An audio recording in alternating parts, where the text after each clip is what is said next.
बहादुर खरगोश the brave rabbit. एक छोटे से जंगल में एक बहादुर खरगोश रहता था जिसका नाम चंकी था। चंकी अपनी तेज दिमाग और हिम्मत के लिए जाना जाता था। एक दिन उसके दोस्त कछुआ, बिल्ली और चूहा एक शरारती लोमड़ी के जाल में फंस गए। लोमड़ी ने अपने चालाक योजना से दोस्तों को अपने बिल में कैद कर लिया। जब चंकी को इसकी खबर मिली तो उसने सोचा कि उसे अपने दोस्तों की मदद करनी होगी। चंकी ने एक योजना बनाई।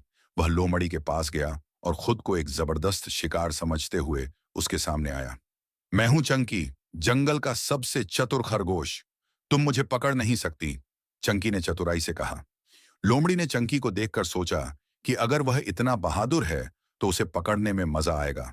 उसने चंकी के पीछे भागना शुरू कर दिया, लेकिन चंकी की तेजी ने उसे बचाने का मौका दिया। चंकी ने एक चालाक मोड़ लिया और लोमड़ी को एक खंदक में फंसने पर मजबूर कर दिया। इस दौरान वह अपने दोस्तों की ओर दौड़ते हुए गया और उन्हें आजाद करने का रास्ता तलाशा। आखिरकार चंकी ने अपने दोस्तों को आजाद कर लिया। सभी दोस्तों ने मिलकर लोमड़ी की चालाकी को नाकाम कर दिया और जंगल में शांति बहाल की।